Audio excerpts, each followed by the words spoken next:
Selamat pagi, perkenalkan nama saya Diano Shena Shombing dengan NIM 192231151. Di sini saya akan mempresentasikan hasil review jurnal saya mengenai konsumsi pangan non-konvensional. Untuk jurnalnya sendiri, saya mengambil dengan judul Physicochemistry and Antitheoretic Activity of Cinnamon History Live Integrative, Computational, and In Vivo Evolution. Untuk nama jurnal sendiri yaitu Journal of Ecobiology and Ethimedical. Untuk volumenya itu 20 dengan tahun 2024 dan berikut adalah nama-nama penulisnya. Untuk institusinya yaitu di Universitas and Institusi Riset di Malaysia dengan jenis artikelnya Original Research Artikel dengan halaman 33 dan berikut adalah link dari jurnal tersebut. Baik, selanjutnya ada pembahasan jurnal di mana tujuan dari jurnal ini yaitu untuk mengidentifikasi senyawa fitokimia daun cinnamon hystrix serta mengevaluasi aktivitas anti-alkisritiknya melalui pendekatan komputasional atau in silico dan uji in vivo pada hewan uji guna melihat potensi sebagai agen bioaktif alami. Untuk subjeknya itu ada daun Cinnamomum hystrix sebagai bahan utama untuk ekstrak, fraksi, dan isolat.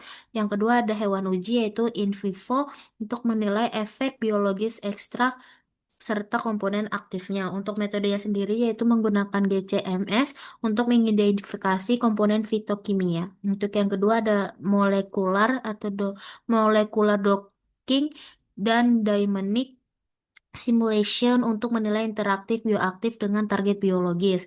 Untuk selanjutnya ada uji in vivo untuk mengevaluasi aktivitas biologis ekstra serta fraksinya. Dan yang terakhir untuk metodenya itu identifikasi senyawa utama, misalnya aloaromadenderene, karyopelene, aksi atau dan lain-lain. Untuk kelebihan jurnal tersebut yaitu yang pertama menggunakan kombinasi pendekatan komputasional dan uji in vivo sehingga memberikan gambaran mekanistik dan empiris. Yang kedua, mengidentifikasi beragam senyawa bioaktif termasuk komponen utama seperti aloe dendrene dengan mencapai 26,55% dan si Keripolene okside.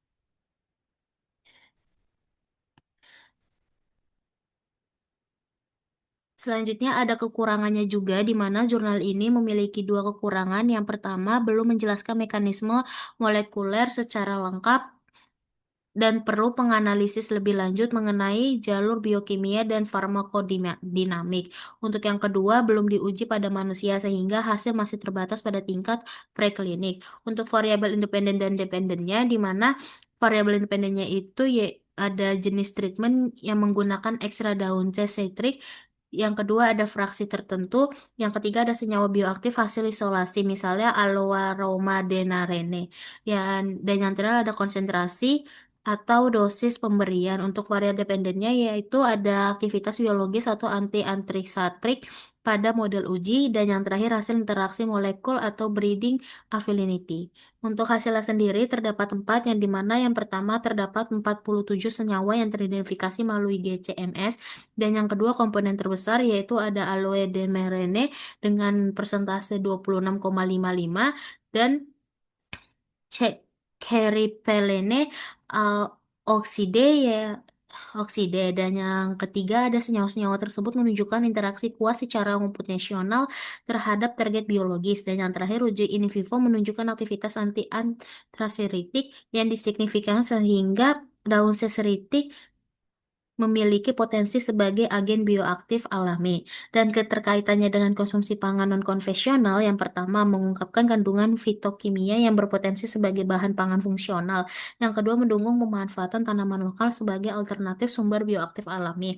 Yang ketiga memberikan bukti ilmiah bahwa konsumsi dan penggunaan tanaman ini dapat berkontribusi pada kesehatan terutama melalui senyawa bioaktif yang ditemukan. Dan yang terakhir, menguatkan peran tanaman tradisional sebagai pangan kesehatan atau healthy promoting non-conventional food.